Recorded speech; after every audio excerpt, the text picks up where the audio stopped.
this madness rolling. Hello, YouTube. So, yeah, Avatar: The Last Airbender. That's what I'm talking about today. In today's video that's supposed to be either rate, review, or thoughts and stuff like that. Basically, today I decided to choose Avatar: The Last Airbender because you know what, that's a classic good show back in the day. I remember I've watched the entire thing over and over again so many times now at this point I lost count. But I loved this series so greatly, in all honesty, it was fantastic. And so I decided, you know what? Let's review through this thing and just say out my thoughts of the characters. So first off, let's go with Aang. Aang, the classic main hero of the story, of course. And, well, it's just fantastic, his character arcs. From a young child that is naive and foolish to kid who is figuring things out, he's so relatable because he's trying to figure things out as he's preparing for his fate and all that, or destiny as they called it. And then final arc is basically him staying who he is while defeating Fire Lord Ozai, which so honestly is so just awesome and fantastic, so fitting. But what else was there? I just love all the characters and how they grew and matured from Sokka being quite actually annoying point to a mature war leading hero who Katara from being overly motherly and a few other things to being a good loving person and accepting, I would say. Her arc is a bit confusing in my opinion, her arcs and all that. But Toph, excellent character, loved it.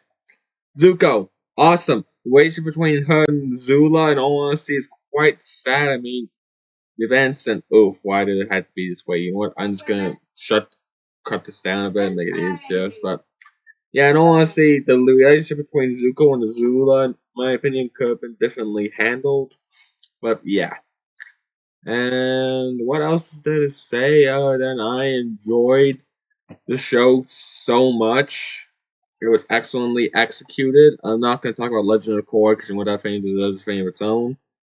And Zuko, in all honesty, with his characters arcs, and very interesting.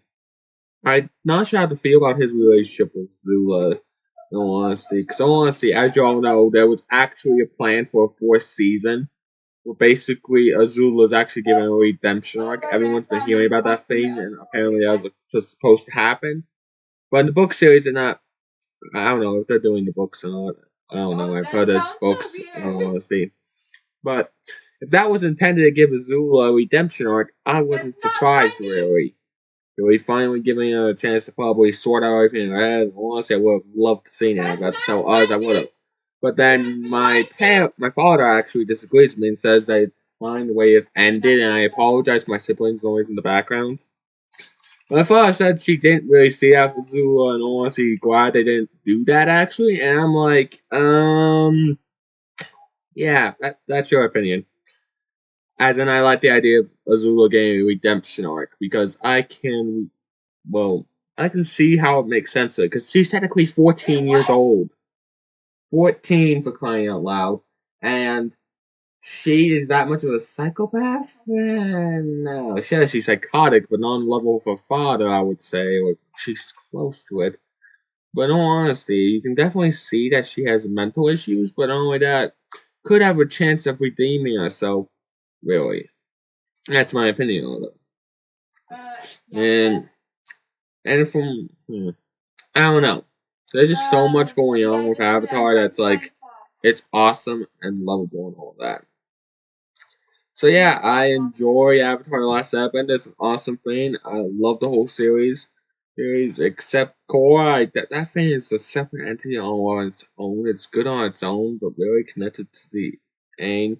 My whole problem for Legend of Korra really is how they made Aang a terrible father. Sure, he has great responsibility, but he knows about having family bonds, and this went through that whole window. I'm sorry, but Aang's character, no matter what people make it out to be, really, he would have been a good father in my opinion. And them just going to make him a bad father apparently, only because he's too busy being the Avatar. That's garbage. Okay, I'm sorry, but that is flipping garbage. He would have not been a bad father even being the Avatar. I'm sorry, but that is garbage. Sorry, I'm just getting completely annoyed and really fed up with the whole idea that they made Aang a terrible father to his 3 children. One who's obsessed with trying to be good in his eyes, what reality is. Aang would have said, "You are fine the way you are." Or his son, unfairly disappointed himself as well, while the third rational daughter saying he was a bad father, and I'm like, flip that! I am angered at stinking Legend of Korra people for flipping doing that. I flipping hate it. Hate that concept. In all honesty, if I had anything I would rewrite about Legend of Korra, which are several things, and since they stinkingly related to Avatar or The Last Airbender, they better go and apologize for making a terrible father, because I'm sorry, but it is stupid on so many levels that in all honesty, it ruined the whole thing for me. And in all honesty, accidentally pressed something. But yeah, as I said, it ruined the whole thing for me, making Aang a terrible father. That's garbage, nonsense, absolute nonsense. That's the one thing that really nags at me. So, yeah, I'm gonna give Flippin' Jack Squat. I want them to do something about it and acknowledge, okay, he's not maybe not even the best father, but he would be a good father in many ways, I would say, for crying out loud. And make him just a bad father in general, and her daughter, it's flipping stupid. That's all I have to say, really. Anyway, I hope you enjoyed today's video of me rating Avatar: The Last Airbender. In all honesty, it was a fantastic show, and I loved it. I just wish I didn't do that. Anyway, it's Crazy Boy, and I'm out of here.